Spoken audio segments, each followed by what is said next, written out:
Right. So in this video, we'll talk about Article 3, Clause 2, which defines risk in the EU's AI Act. So risk is defined as a combination of probability of occurrence of a harm and severity of that. So risk is basically a combination of these two things: probability of occurrence of a harm and severity of the harm. Matrix, we can define something like this, where you see the x-axis is severity of the harm. So this side we vary severity of the harm. It goes from, let's say, low to high. Now on this axis we have probability of the occurrence of that particular harm. So let's say again it goes from low to high. So wherever we see that the probability of occurrence of harm is high and severity of harm is also high, then we have some kind of critical risk. And similarly, if both probability of occurrence of a harm and severity of that harm are low, then we are into here this regime, something like low risk. And then we have moderate risk somewhere on the extreme of one of the axis, but kind of low thing on the other axis. Now, this is just a representation kind of thing to understand, because otherwise it's not that straightforward to make these categorizations.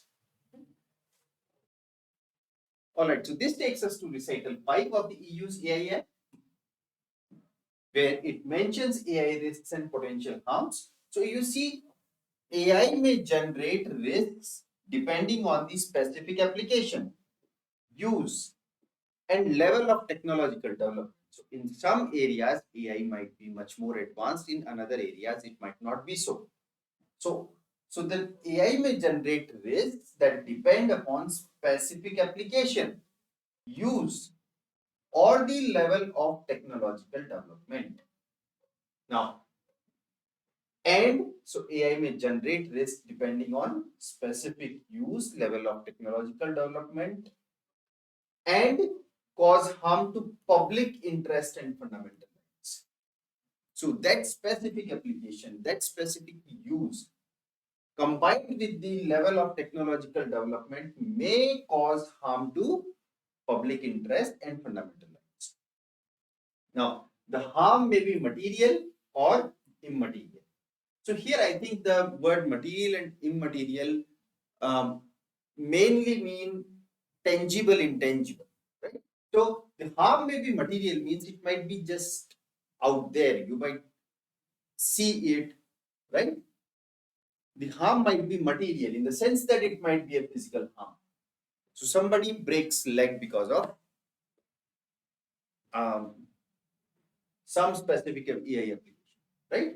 So that's a physical harm that you can see that the leg is broken. On the other hand, financial kind of harms, where I see that I have suffered some financial loss.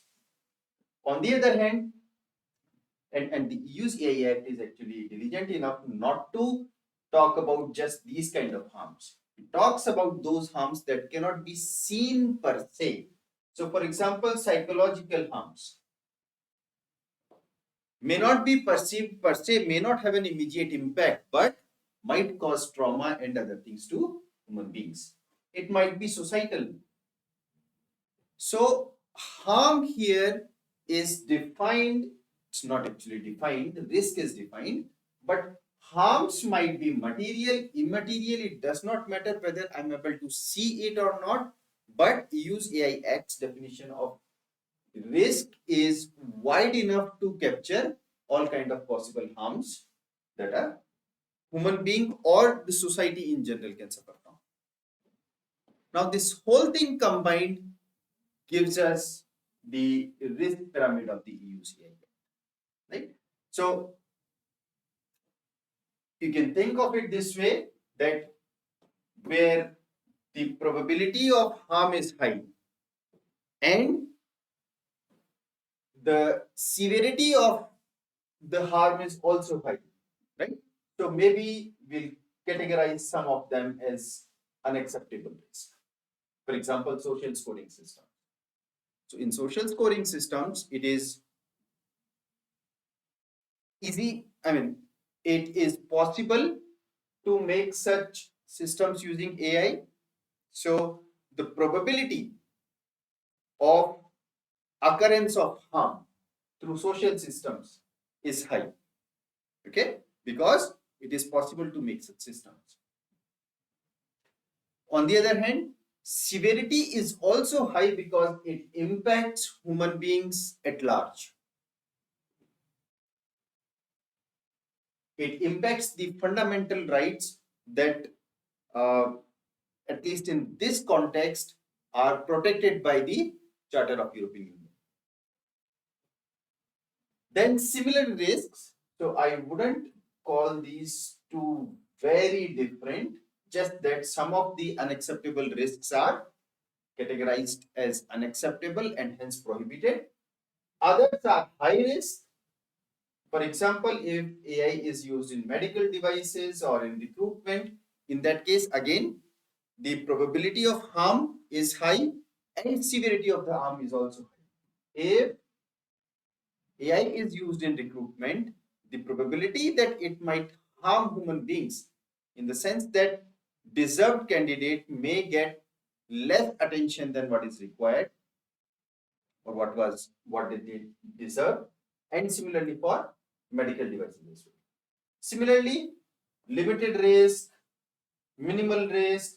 So a lot of applications fall here where the probability of occurrence of harm is low and also the severity of the harm is low. So for example, spam filters. Now in spam filters, both the probability of occurrence of harm as well as severity of the harm is low. Video games. Now one can always come up with applications even here such that they become here. But all these things are just indicative. It is said here that spam filters necessarily fall into minimal or no risk. I don't think, right? You might always come up with such a application where even spam filters might go here, but it depends on the exact specific implementation of the data. But this is just a broad way to understand the EU's risk parameter.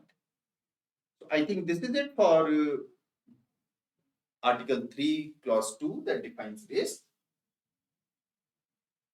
So if you have not yet subscribed to the channel, kindly subscribe and please like and share the video. Thank you so much.